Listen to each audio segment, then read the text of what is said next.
नमस्कार, आप देख रहे हैं बक्सर ऑनलाइन न्यूज और मैं हूं आपके साथ गुलशन सिंह।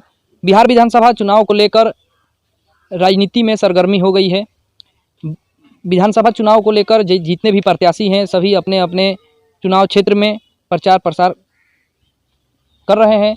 इस क्रम में हमारे साथ अभी बक्सर सदर क्षेत्र से निर्दलीय उम्मीदवार अरुण कुमार ओझा जी मौजूद हैं। इनसे हम लोग इनका विजन जानेंगे।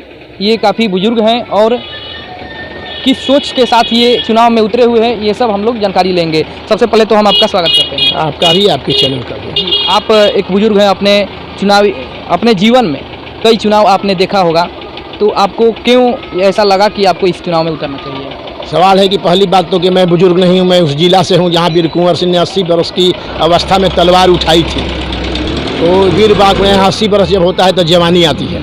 दूसरी बात है कि हमको इसलिए बिल्कुल फूकना पड़ा कि हम देख रहे हैं कि जनता के बीच जाकर हम तरह तरह के वादे तो कर देते हैं और जनता हमारा इतना भावुक है, संवेदनशील है।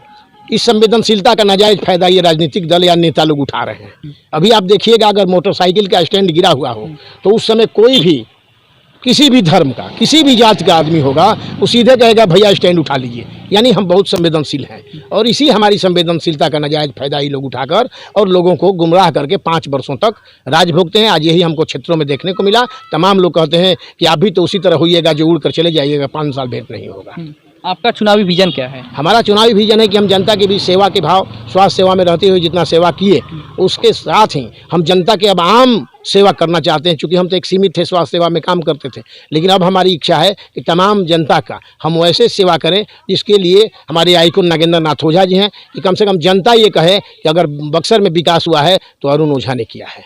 अच्छा, इतने एनडीए का उम्मीदवार लड़ रहे हैं, महागठबंधन के उम्मीदवार लड़ रहे हैं, इस सब के बीच अच्छा आप ये बताइए कि एनडीए के उम्मीदवार खड़े हैं, महागठबंधन के उम्मीदवार खड़े हैं, कई प्रत्याशी चुनावी मैदान में उतरे हुए हैं, लेकिन आपको अपनी जीत को लेकर कितनी उम्मीद है?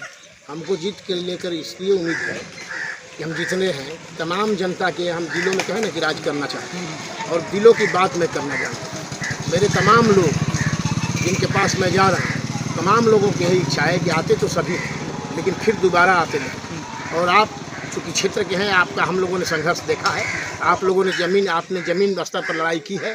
आपने आशा बहनों को लड़ाई और संघर्ष के माध्यम से 1000 रुपया प्रति माह दिलाने का काम किया है। इसलिए आपके संघर्षों के देखकर हम आपके मदद कर रहे हैं, इसलिए हमको जीत किया। अच्छा, स्वास्थ्य से जुड़े आप एक व्यक्ति हैं, तो नीतीश सरकार का जो कार्यकाल रहा है उसमें स्वास्थ्य और शिक्षा में कितनी बदलाव आई है? तो स्वास्थ्य सेवा में बदलाव की बात नहीं कही जा सकती, इसलिए कि बदलाव आना और लोगों को स्वास्थ्य सुविधा मिलना दोनों में अंतर है। बदलाव आया है, इंफ्रास्ट्रक्चर हुआ है, बड़े बड़े अस्पताल बन गए हैं, अस्पतालों का बोर्ड बन गया है, लेकिन उसमें पर्याप्त सुविधाएं जनता को नहीं मिल रही। जनता अभी भी जाती है तो कभी एक्सरे वाला बंद है, कभी वो बंद है, और जनता जब जाती है तो 2 दिन का दवा मिलता है, जनता वापस आती है और दिन भर उसका व्यर्थ जाता है। पहले यही स्वास्थ्य उपकेंद्र में हुआ करता था कि कम से कम 7-8 किस्म की दवाइयाँ मिलती थी। सल्फा डीमाडीन, सल्फा गोलाडीन उस समय की दवाई थी, पैरासीटामोल, एस्पिरिन, ये सब दवाएं, टेट्रासाइक्लिन मिलती थी और आम जनता अपना उसका सदुपयोग करता था। पंचायत में एक उपकेंद्र हुआ करता था, पंचायत छोड़कर सीधे जिला में जाए और जिला से दवा 2 दिन का मिले तो उस पर क्या असर पड़ेगी, ये तो आम जनता ही समझ रही है। अच्छा, प्राथमिकता आपको किस चीज़ का नजर आ रहा है? प्राथमिकता हमारी है कि लोग जो बदहाल हैं, शिक्षित नहीं है, शिक्षा का गिरावट पर गिरावट आ रहा है। माननीय नीतीश कुमार के सामने तो एक लड़का कह दिया खुलेआम मंचों पर कि शिक्षा 2 तरह की है, एक गरीबों की शिक्षा, एक अमीरों के लिए स्कूल चल रहा है। जब उसके बाद भी नीतीश जी के आँख नहीं खुला तो मैं क्या खोल सकता हूँ। लेकिन मैं जानता हूँ कि आम जनता जो पढ़ती है देहात के स्कूलों में, मास्टर को अगर गाय गिनने और बकरी गिनने और खिचड़ी बनाने से वंचित कर दिया जाए और ठेकेदारी से, तो हमारा शिक्षा निश्चित है कि सुधर उनको वंचित किया जाए अन्य कार्यों से, तो शिक्षा के क्षेत्रों में आप पूरा हमारा चुनावी चिन्ह फुटबॉल है और फुटबॉल हमने लिया है इसलिए कि तमाम लोगों का प्रिय खेल है और प्रिय खेल है तो याद करने के लिए। और फुटबॉल पर दूसरा हमारा मकसद था इसको जनता के पाले में डालना। जनता इस फुटबॉल को पाले में डाल दी है। आप ठीक कर रहे हैं, आप गोल कर रहे हैं, आप जिता रहे हैं, आप क्या कर रहे हैं, ये आपके चिन्ह है। मैं जनता का सेवक हूँ और जनता का सेवक रहना चाहता हूँ। ये नहीं है जरूरी कि विधायकी बनकर हमको पटना ही रहना है। मैं जनता में हमेशा से रहा और हमेशा रहूँगा। आपके समर्थन में कौन कौन से अभी तक लोग? हमारे समर्थन में आम जनता है।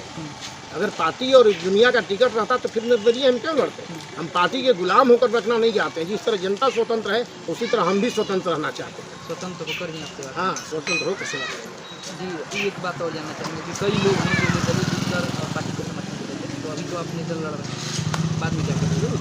पार्टी का समर्थन करना अगर होगा तो मैंने कहा ना कि माननीय नागेंद्र नाथ ओझा जी हमारे आइकॉन, तो ये साफ बात है कि पार्टी का समर्थन करना होगा तो हम किसे करेंगे?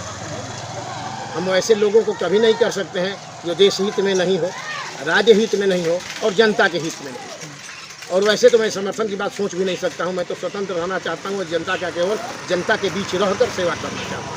जी, आप हमको समय दिए इसके लिए आप लोगों को बहुत बहुत धन्यवाद। फुटबॉल छाप जिंदाबाद जिंदाबाद जिंदाबाद जिंदाबाद। विधानसभा क्षेत्र से निर्दलीय उम्मीदवार हैं और इनका कहना है कि यदि ये जीतते हैं तो इनकी प्राथमिकता सड़क, स्वास्थ्य और शिक्षा रहेगा। इसके साथ ही ये इन्होंने अपने जितने देर तक हमारे साथ साक्षात्कार चला इनका, उसमें इन्होंने बताया कि ये जनता के बल पर चुनाव लड़ रहे हैं और जनता की तरह स्वतंत्र होकर एक जनप्रतिनिधि बनकर उभरेंगे। धन्यवाद।